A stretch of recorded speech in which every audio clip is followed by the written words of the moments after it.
Hello guys, welcome back to my channel spice of your English. Guys आज का video आपके लिए बहुत ही ज़्यादा इंपॉर्टेंट होने वाला है, क्योंकि आज के वीडियो में गाइज आप बहुत सारे नए नए सेंटेंसेस सीखने वाले हैं। तो गाइज प्लीज़ वीडियो को लास्ट तक ज़रूर देखिएगा। गाइज चलिए शुरू करते हैं। आज का हमारा पहला सेंटेंस है, अनु ने हॉस्टल से फ़ोन किया था। Anu had called from her hostel. Anu had called from her hostel. Anu ने हॉस्टल से फ़ोन किया था, शाम को वह आ रही है। She is coming in the evening. She is coming in the evening. शाम को वह आ रही है। क्या कल उसकी क्लासेस नहीं है? तो गाइस इसकी बहन पूछ रही है, doesn't she have classes tomorrow? Doesn't she have classes tomorrow? क्या कल उसकी क्लासेस नहीं है? तुमने उसे क्यों नहीं बताया? Why didn't you tell her? Why didn't you tell her? तुमने उसे क्यों नहीं बताया? Why didn't you tell her? वह मेरी कभी नहीं सुनती।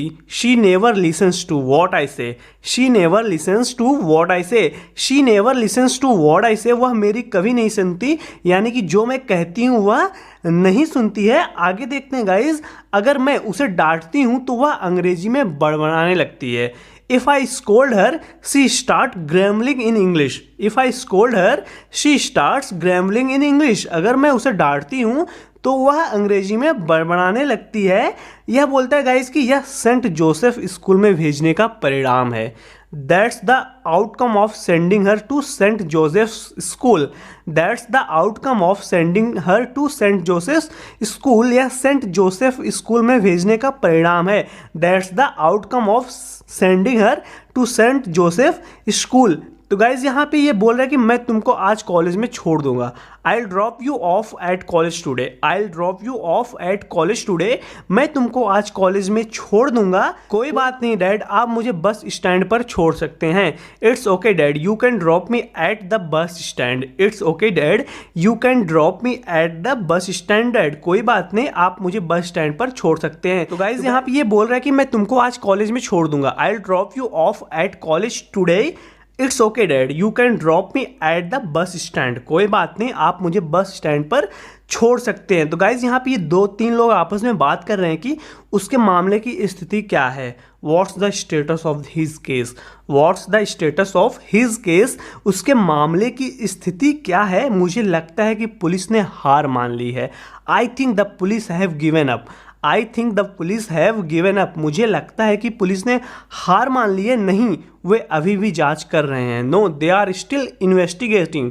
No they are still investigating. नहीं, वे अभी भी जांच कर रहे हैं। वे इतनी आसानी से हार नहीं मानेंगे। They can't give up so easily.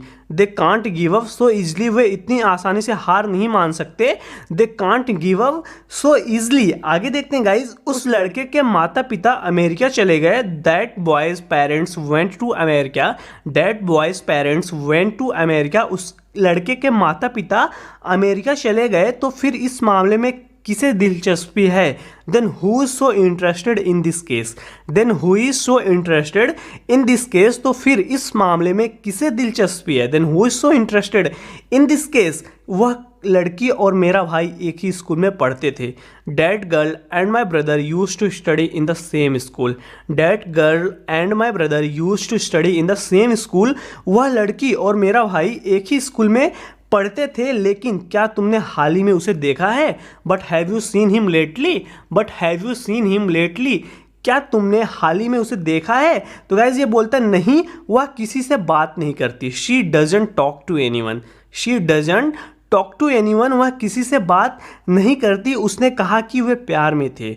He said that they were in love. He said that they were in love. उसने कहा कि वे प्यार में थे। वह उसे देखने के लिए रात के समय आया था। He came during the night to see her. He came during the night to see her. वह उसे देखने के लिए रात के समय आया था। उसने मौके पर ही उसे मार डाला। तो गाइज यहाँ पे बता रहे कि एक लड़का एक लड़की को देखने के लिए रात के समय आया था। He came during the night to see her. उसने मौके पर ही उसे मार डाला। तो गाइज यहाँ पे उसने ही का मतलब है उसका फादर, लड़की का father. He killed him on the spot. उस लड़के को मौके पर ही मार डाला। He killed him on the spot. उसने मौके पर ही उसे मार डाला। He killed him on the spot. मैंने एक और खबर भी सुनी है। I heard another news to.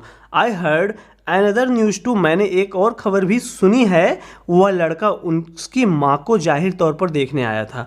That boy came to see her mom apparently, that boy came to see her mom apparently, वह लड़का उसकी माँ को जाहिर तौर पर देखने आया था।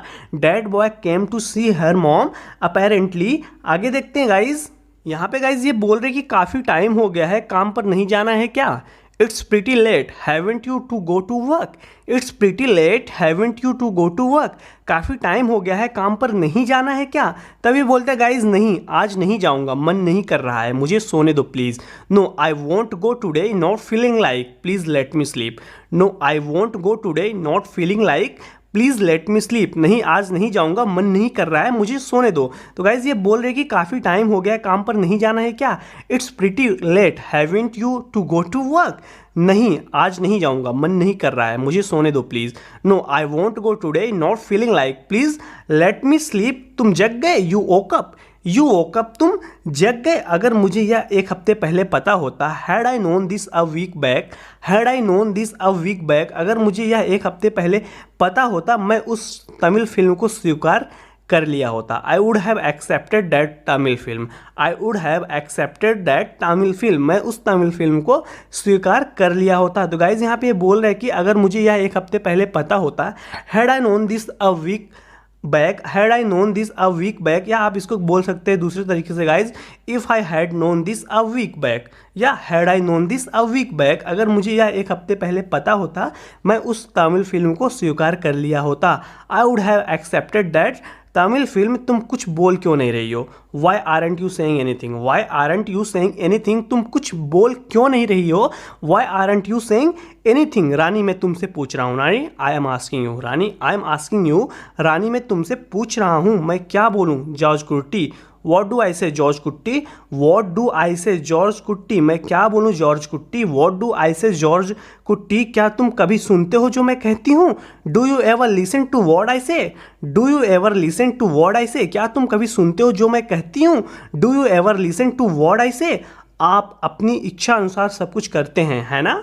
You do everything as you wish, don't you, you do everything as you wish, don't you, आप अपनी इच्छा अनुसार सब कुछ करते हैं, है ना? You do everything as you wish, don't you. आगे देखते हैं गाइस, तब बोलती है तुम बहुत बदल गए हो, you have changed a lot, you have changed a lot, तुम बहुत बदल गए हो, तुम अब पहले जैसे नहीं हो। You are no longer the same, you are no longer the same, तुम अब पहले जैसे नहीं हो, तुम बहुत बदल गए हो। You have changed a lot, you are no longer the same, तुम अब पहले जैसे नहीं हो। तुम ऐसा क्यों कह रही हो? वाई डू यू से सो, वाई डू यू से सो, तुम ऐसा क्यों कह रही हो? वाई डू यू से सो। आपने संपत्ति बेच दी जो मेरे पिताजी ने हमें दिया था। You sold the property my dad gave us, you sold the property my dad gave us, आपने संपत्ति बेच दी जो मेरे पिताजी ने हमें दिया था। मैं आपसे नहीं बेचने के लिए विनती की लेकिन आपने नहीं सुना। I begged you not to sell it but you didn't listen, I begged you not to sell it but you didn't listen, मैं आपसे नहीं बेचने के लिए विनती की लेकिन आपने नहीं सुना। तो गाइज ये बोल रहे कि आपने संपत्ति बेच दी जो मेरे पिताजी ने हमें दिया था। You sold the property my dad gave us, मैं आपसे नहीं बेचने के लिए विनती की लेकिन आपने नहीं सुना। I begged you not to sell it but you didn't listen, और अब आप मेरे से राय मांग रहे हो। And now you are asking for my opinion, and now you are asking for my opinion, और अब आप मेरे से राय मांग रहे हो। हमारी 2 बेटियां हैं, यह मत भूलना। We have 2 daughters, don't forget that. We have 2 daughters, don't forget that. हमारी 2 बेटियां हैं, यह मत भूलना। We have 2 daughters, don't forget that. क्यों? आपके पास कहने को कुछ नहीं है? Why don't you have anything to say, why don't you have anything to say, क्यों आपके पास कुछ कहने को नहीं है? तो गाइज ये बहुत ही यूजफुल सेंटेंस है। जब भी आपको किसी से बोलना हो कि क्या आपके पास कहने को कुछ नहीं है, तो आप इसको इंग्लिश में बोल सकते हो, don't you have anything to say. तो यहाँ पे बोल रही गाइज क्यों आपके पास कहने को कुछ नहीं है? Why don't you have anything to say. आमतौर पर आप बहुत सारे सफाई देते हैं। Usually you give so many justification, usually you give so many justification, आमतौर पर आप बहुत सारे सफाई देते हैं और मुझे नीचा दिखाते हो। And put me down, and put me down. तो गाइज ये दोनों एक ही सेंटेंस है। ये बोल रहे कि usually you give me so many justification and put me down, आमतौर पर आप मुझे बहुत सारी सफाई देते हैं। Usually you give me so justification and put me down, और मुझे नीचा दिखाते हो। मैं कुछ भी नहीं कह रहा हूँ। तो गाइज ये बोलता है I am not saying anything, I am not saying anything, मैं कुछ भी नहीं कह रहा हूँ, तुमको भी मेरी बात समझ में नहीं आती है। You don't understand what I say either, you don't understand what I say either, तुमको भी मेरी बात समझ में नहीं आती है। You don't understand what I say either, तुमको भी मेरी बात समझ में नहीं आती है। आपने अब तक कितना खर्च किया है उस स्क्रिप्ट को लिखने के लिए? How much do you spend so far to write that script? How much do you spend so far to write that script? आपने अब तक कितना खर्च किया है उस स्क्रिप्ट को लिखने के लिए? ये बोलते गाइज अब तक, मुझे कैलकुलेट करने दो। सो फार, लेट मी कैलकुलेट। सो फार, लेट मी कैलकुलेट, अब तक मुझे कैलकुलेट करने दो। तो ये बोलती गाइज मेरे सवालों से बचने की कोशिश मत करो। Don't try to avoid my question, don't try to avoid my question, मेरे सवालों से बचने की कोशिश मत करो। तो गाइज ये बहुत ही यूजफुल सेंटेंस है। जब भी आपको बोलना हो कि मेरे सवालों से बचने की कोशिश मत करो या किसी से भी बचने की कोशिश मत करो, don't try to avoid my question, यानी कि यहाँ पे एस्केप का भी आप यूज कर सकते थे या अवॉइड का, दोनों का मतलब है बचना, बच निकलना, चालाकी से बच निकलना। तो वही बोल रही कि मेरे सवालों से बचने की कोशिश मत करो, don't try to avoid my question. आगे देखते हैं गाइस, तभी बताता है कि 1.6 करोड़ रुपए, तो ये बोलती है 1.6 million rupees, 1.6 million rupees, 1.6 crore रुपए। जब मैं आपसे एक नौकरानी रखने के लिए बोलती हूँ, when I ask you to hire a housemaid for me, when I ask you to hire a housemaid for me, जब मैं आपसे एक नौकरानी रखने के लिए बोलती हूँ, आप यहाँ पे हंगामा करते हैं। You create a ruckus over here, you create a ruckus over here, आप यहाँ पर हंगामा करते हैं। तो गाइज ये बोल रहे कि आपने 1.6 करोड़ रुपए खर्च कर दिए जब मैं आपसे एक नौकरानी रखने के लिए बोलती हूँ। When I ask you to hire a household for me, आप यहाँ पे हंगामा करते हैं। You create a ruckus over here, तो गाइज रकस का मतलब होता है हंगामा। You create a ruckus over here, आप यहाँ पे हंगामा क्रिएट करते हैं। ऐसी बात मत करो जैसे आपके पास दिमाग नहीं है। Don't talk like you have no conscious, don't talk like you have no conscious, ऐसी बात मत करो जैसे आपके पास दिमाग नहीं है। Don't talk like you have no conscious. तो गाइज आज के लिए इस वीडियो में इतना ही। जरूर बताना कि आपको वीडियो कैसी लगी। गाइज अगर वीडियो अच्छी लगी तो वीडियो को लाइक कीजिए और कमेंट करके जरूर बताइए। गाइज अगर आप इस चैनल पे नए हैं तो प्लीज़ चैनल को सब्सक्राइब कर लीजिए। मैं डेली आपके लिए इसी तरीके के वीडियो लेके आता हूँ ताकि आप अपनी इंग्लिश को बहुत ही कम समय में इंप्रूव कर सकें। तो गाइज मैं आपसे अगले वीडियो मिलता हूँ। Till then take care, keep practicing and thanks for watching.